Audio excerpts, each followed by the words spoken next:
O Senhor esteja convosco. Proclamação do Evangelho de Jesus Cristo segundo Mateus.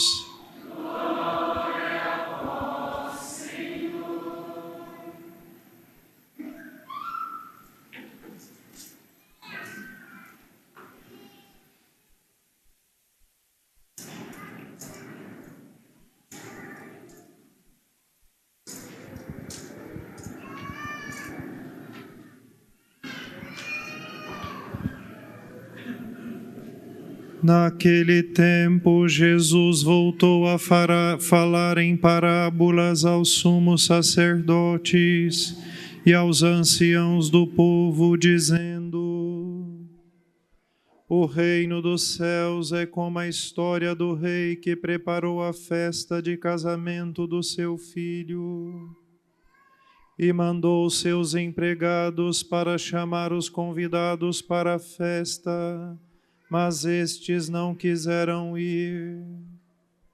O rei mandou outros empregados, dizendo: Dizei aos convidados: já preparei o banquete, os bois e os animais cevados já foram abatidos e tudo está pronto. Vinde para a festa. Mas os convidados não deram a menor atenção. Um foi para o seu campo, outro para os seus negócios, outros agarraram os empregados, bateram neles e os mataram. O rei ficou indignado e mandou suas tropas para matar aqueles assassinos e incendiar a cidade deles. Em seguida, o rei disse aos empregados: A festa de casamento está pronta, mas os convidados não foram dignos dela. Portanto, ide até as encruzilhadas dos caminhos e convidai para a festa todos os que encontrardes. Então os empregados saíram pelos caminhos e reuniram todos os que encontraram, maus e bons. E a sala da festa ficou cheia de convidados. Quando o rei entrou para ver os convidados, observou ali um homem que não estava usando o traje de festa e perguntou-lhe: Amigo, como entrastes aqui sem o traje de festa? Mas o homem nada respondeu. Então o rei disse aos que serviam: Amarrai os pés e as mãos deste homem e jogai-o fora na escuridão. Ali haverá choro e ranger de dentes, porque muitos são chamados e poucos são escolhidos.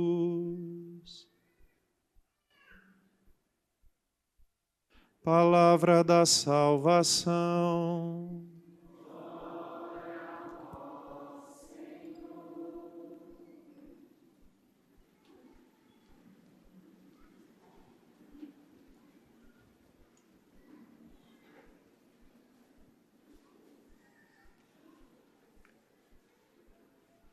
Meus queridos irmãos, há 3 finais de semana atrás, eu disse que por 3 domingos ouviríamos 3 parábolas que Jesus contou aos sacerdotes e aos anciãos do povo por causa de uma discussão que surgiu no templo de Jerusalém depois que Jesus fez aquilo que nós conhecemos como a purificação do templo. Ou seja, Jesus, depois de subir a Jerusalém, para aquela última Páscoa, que seria a sua passagem deste mundo ao Pai, então ele entra no templo de Jerusalém, expulsa os cambistas, os vendedores de bois, de ovelhas.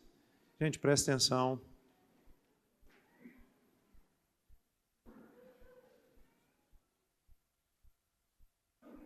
subiu ao templo de Jerusalém e expulsou os cambistas, os vendedores de animais, etc., né? E aí os anciãos do povo e os sacerdotes insurgiram contra Jesus, querendo saber quem tinha dado a Jesus autoridade para falar daquela maneira, agir daquela maneira, né? E então Jesus conta as 3 parábolas. A primeira nós ouvimos há 3 finais de semana atrás, foi a parábola dos 2 filhos. A segunda parábola da semana passada, dos vinhateiros homicidas, porque matam o filho do dono da vinha.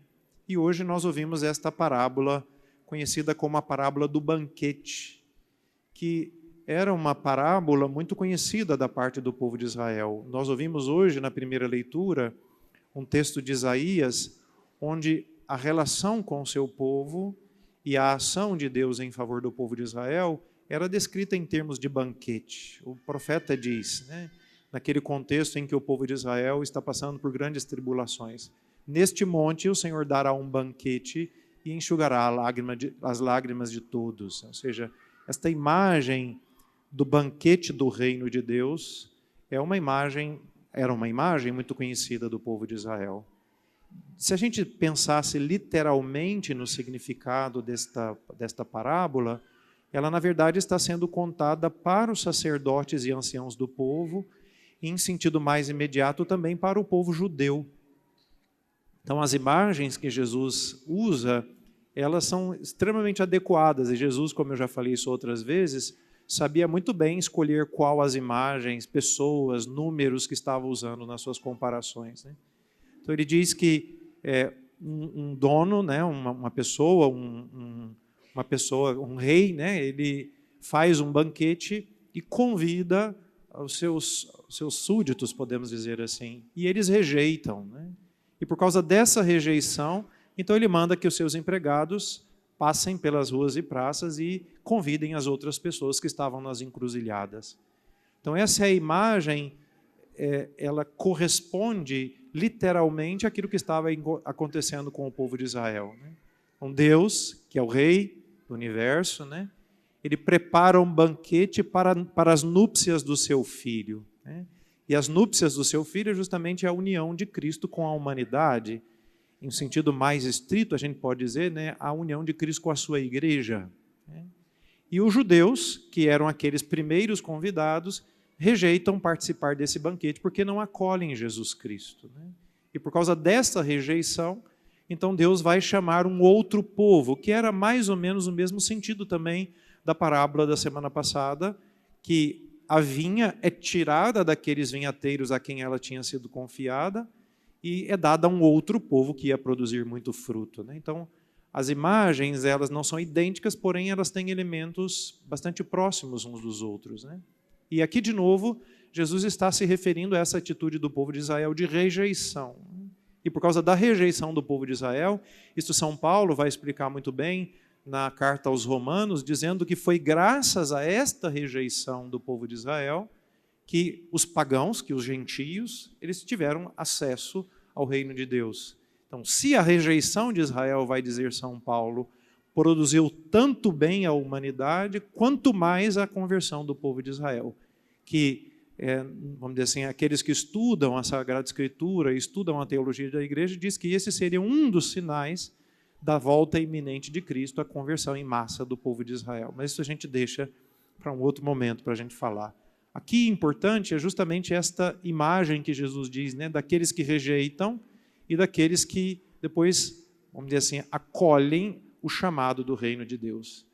A parábola, ela é, vamos dizer assim, clara nos seus elementos, ao menos assim na sua descrição, né? Eu queria levantar 2 pontos que me parecem muito importantes para a nossa meditação, para o nosso caminho de fé. Primeiro, esse envio para que se chamem aqueles que estão nas encruzilhadas, ou seja, para que seja feito o convite àqueles que, podemos dizer, inicialmente não tinham sido convidados, né? Este é um elemento que, nos últimos tempos, a começar particularmente do Papa Paulo VI, ou seja, nós estamos ali no finalzinho da década de 60 e no início da década de 70, é claro que não foi ali que começou tudo isso, mas mais recentemente, se voltou a falar com grande ênfase nisso, né, nesta necessidade de que nós nos sintamos todos enviados para anunciar o reino de Deus. E hoje, mais do que nunca, sobretudo porque numericamente nós vamos diminuindo, né, ainda que as pessoas se declarem católicos, nós sabemos muito bem que a realidade entre a declaração e a vida concreta como católico há uma diferença muito grande, né? Apesar de que um grande número de pessoas ainda se declaram católicos, ainda que haja em alguns lugares do mundo um crescente número de conversão e de batismo, mas na verdade, na prática, o que nós estamos assistindo é um declínio da qualidade da vivência de fé. A prova disso é que no mundo conhecido como cristão, nós vemos se infiltrar com muita facilidade ideias e contravalores que seriam inadmissíveis para quem acredita no Evangelho. Isto não só é propagado, mas infelizmente até defendido por pessoas que teoricamente se dizem católicos, né? Então isto mostra que, na verdade, há um declínio da qualidade da vivência da fé. E por isso a gente precisa de novo, cada um de nós pessoalmente, nós precisamos nos sentir chamados, eu preciso me sentir chamado, andar pelas encruzilhadas do mundo e, de novo, convidar as pessoas para o reino de Deus. De novo, anunciar às pessoas este convite, esta boa nova, né? E, recentemente, o Papa Francisco tem insistido muito sobre este ponto e ele tem toda a razão, né? Nós devemos chamar a todos. O anúncio do Evangelho é para todos. A igreja é o lugar de todos e, por isso, nós não podemos excluir ninguém do anúncio do Evangelho. Nós devemos realmente anunciar o Evangelho, para a gente usar o termo que foi dito hoje no Evangelho, a maus e bons. A gente tem que perder essa ideia de que a fé ela deve ser uma coisa restrita a um pequeno grupo, né? Não é isto não. Nós devemos andar pelo mundo e devemos anunciar, como o próprio Cristo disse, o Evangelho a toda criatura. Isso é muito interessante, né? Nós não somos as únicas criaturas deste mundo. É claro que eu não vou pregar aos cachorros, aos peixes, como fez Santo Antônio, que tem uma outra conotação, aquele seu sermão, né? Não é isto, né? Mas isso significa que o Evangelho precisa ser devolvido a toda criatura para que a criação, de novo, volte àquela comunhão com Deus perdida por causa do pecado. Então, devemos nos sentir pessoalmente enviados, convocados. E aqui, de novo, eu queria relembrar aquilo que eu já tenho dito e disse outras vezes, né? Nós não precisamos achar que Deus está nos mandando para a África para pregarmos o Evangelho na África. Não é isto. Não é que o Senhor está pedindo que eu saia da minha casa e vá para um outro lugar diferente. Não, não é isto não, né? Cada um de nós precisa se sentir pessoalmente responsável naquele lugar onde vive, né? Então, o espaço do trabalho, o espaço da família, o espaço das relações. A gente tem inúmeras relações em diversas instâncias da nossa existência. Quantas pessoas nós encontramos todos os dias? Quantas pessoas nós poderíamos falar de Cristo a elas, ainda que não fosse inicialmente um anúncio verbal, né? Não é que eu tenho que necessariamente todas as vezes abordar as pessoas explicitamente e verbalmente para falar do Evangelho, mas a minha vida, as escolhas que eu faço, o modo como eu ordeno a minha existência, deveria ser um constante anúncio de Cristo e do seu Evangelho para as pessoas. E aqui eu queria falar de dois elementos, vamos dizer assim, consequentes disso. Hoje, cada vez mais, as portas do mundo estão se fechando ao Evangelho. Ontem nós fizemos uma reunião do Vicariato Nossa Senhora do Perpétuo Socorro, do qual faz parte a nossa paróquia, né? E teve um momento desse assim, de apresentar os desafios que cada paróquia tem vivido, e eu não sabia disso, e lá foi dito que esses condomínios verticais e horizontais que estão sendo construídos agora, no estatuto desses condomínios está já rezando a proibição de celebração de qualquer culto nos espaços comunitários. Isso significa que se você mora num condomínio e se de repente assim, você quisesse chamar um padre para celebrar a missa lá dentro, você não poderia, né? É proibido, né? E não só isto, né? Existem vários lugares onde está sendo dificultada a presença do ministro ordenado, né? Eu, por exemplo, tenho experimentado isso com grande frequência. Uma família me liga e diz, padre, o senhor podia visitar minha mãe na UTI? Posso, onde é? Qual é o horário? Não, é 3 horas no hospital X, né? Eu bato lá e eles não deixam a gente entrar. Às vezes, só deixa a custa de ameaça, briga e barraco, né? Mas que é uma coisa feia. Imagina, se eu precisaria fazer barraco para entrar para rezar por alguém na UTI. Já foi até provado, ontem a gente estava conversando, um grupo de médicos com quem eu me encontro, né? Já foi até provado cientificamente que a prática religiosa ajuda em muito a recuperação dos pacientes. Imagina, até do ponto de vista terapêutico seria inteligente deixar que um padre entre e eles criam a maior dificuldade, né? Só que aí é muito importante, eu não posso entrar lá no condomínio para celebrar a missa. Eu não posso entrar na UTI para rezar para um paciente. Eu provavelmente não posso entrar, talvez, dentro de uma empresa, dentro de uma repartição pública. Mas, normalmente, lá sempre tem um católico. E se ele assumisse de verdade a sua responsabilidade de evangelização, lá o evangelho seria anunciado, ainda que não fosse por um padre. Por isso, eu tenho a plena convicção que daqui para frente, escutem bem, né? Isto não sou eu que sou convencido, nós estamos entrando no tempo de vocês, leigos, trabalharem. Não no sentido de que nós não vamos fazê-lo, não é isto, né?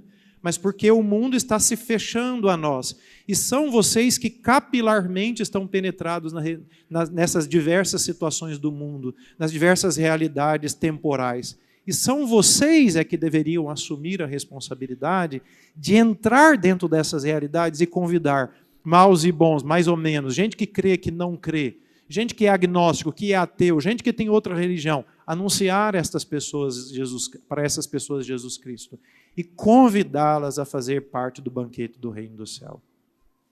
E não tem jeito de vocês não assumirem isso.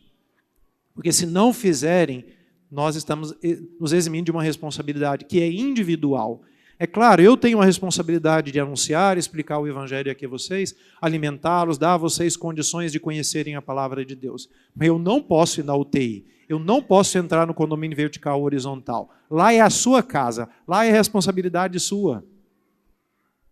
E é você quem tem que anunciar o evangelho lá. E por isso que é tão importante que cada um se sinta pessoalmente responsável. E aqui há uma coisa que me parece também muito básica e elementar. Quem se encontrou com Jesus e realmente descobriu em Cristo a verdade da própria vida, a beleza da vida cristã, quem foi encontrado por Cristo e descobre em Cristo que aqui tem o sentido e a resposta para toda a nossa existência, esta pessoa fala de Jesus. Então, o contrário a gente pode pensar também. Quem não fala de Cristo, a grande pergunta é se realmente o encontrou, se realmente crê nele e se realmente descobriu nele a verdade e a beleza e o sentido da própria vida. Quem está calado sobre Cristo é porque talvez nunca tenha se convencido da verdade que Cristo veio trazer. Quem não fala de Cristo às pessoas é porque talvez nunca foi tocado por Jesus a ponto de pessoalmente dizer: eu creio no Senhor e eu acredito que isto é a verdade última da existência das pessoas. E aqui eu queria dizer uma coisa que eu disse recentemente numa homilia aqui. Aqueles que estão lutando pelo poder na humanidade, aqueles que estão fazendo as coisas mais execráveis, aqueles que estão fazendo as coisas mais bárbaras dentro da humanidade, eles não têm o mínimo escrúpulo. Eles vendem até a mãe, se for preciso, para o diabo, para conseguir aquilo que eles querem. E nós nos tornamos sempre mais calados, sempre mais silenciosos, sempre mais assim acuados e com medo de perder o quê? Se Cristo nos deu a vida eterna. Perder o quê? Se Cristo nos deu tudo com Ele. E há um segundo elemento muito importante. É claro que nós não vamos só por aí anunciar o reino de Deus. Depois nós precisamos acompanhar essas pessoas num caminho de conversão. Cristo chama todos para entrarem neste caminho que é o da porta estreita. O convite é para todos, mas é um convite exigente. Jesus conta na parábola que depois foi encontrado alguém lá que não tinha as vestes nupciais, né? A gente pode perguntar que significado dessas vestes. A gente poderia pensar na fé, a gente poderia pensar nas boas obras, a gente poderia pensar na caridade, a gente poderia pensar na graça de Deus, né? Então, aqueles que são convidados ao banquete depois devem despir-se do homem velho e vestir-se do homem novo. Deve despir-se das vestes antigas e revestir-se das vestes novas. Isso é uma metáfora para falar desta metanoia, desta conversão. Todos são chamados, mas todos são chamados para entrarem num caminho de conversão, de purificação, de aproximação do reino de Deus. Porque muitos, a gente pode dizer todos são chamados, mas poucos são os escolhidos. Não porque Cristo escolhe um pouquinho, alguns pouquinhos, como se fosse uma espécie de grupinho de privilegiados. Não é isto, não, né? Mas porque são poucos aqueles que de fato correspondem a esse chamado do Senhor para esse caminho de conversão. E essa conversão precisa começar em nós. Por favor, meus irmãos, eu falo isso aqui com grande frequência. Não nos enganemos. Deus nos ama a ponto de nos dar o seu Filho Jesus por nós. Deus nos ama e está pronto a perdoar o pecador arrependido sempre. A misericórdia de Deus é infinita. Ele nunca se cansa de nos perdoar, desde que nós estejamos procurando sinceramente o caminho do seu reino. Não nos enganemos, achando que Deus é um bobinho que vai ficar cego àquilo que nós fazemos. As nossas escolhas têm o seu preço. E eu queria pedir a vocês que são pais, vocês precisam começar a ensinar isso aos filhos de vocês. Parem de criar monstrinhos que não arcam com as responsabilidades das suas próprias escolhas. Parem de criar crianças que acham que elas podem fazer tudo neste mundo e que nada de ruim vai acontecer. Parem de ensinar isso a elas. Elas precisam aprender que escolha tem consequência. Então, se fazem escolhas, e vocês precisam amadurecer isso nelas, para que elas façam as escolhas, elas precisam pagar o preço disso. É claro que para uma criança de 2, 3 anos, é o pai quem escolhe. Mas na medida em que cresce, a criança precisa ser envolvida nas suas próprias escolhas e depois precisa sentir o peso de ter escolhido X e não Y. Acho que já contei isso para vocês, né? Com os seminaristas eu fazia isso quando era formador deles, né? A gente tinha uma coisa para decidir, como eles eram já, né, jovens, e eu queria que eles amadurecessem, as decisões eram tomadas sempre em conjunto. O que vocês acham? O que nós vamos fazer? Eu acho isso, eu falava, cuidado. Então vocês querem ficar até mais tarde? Então, amanhã a gente vai levantar 5 horas, tudo bem? Tudo ok? Estão entendendo, né? Então vamos dormir mais tarde, vamos ver filme, ótimo. Não tem problema, amanhã às 5 horas todo mundo de pé, ok? É assim. Então eu escolho uma coisa e tenho que ser pronto a pagar o preço para ela. Porque com Cristo é assim. Ele nos dá tudo para que nós possamos responder a Ele.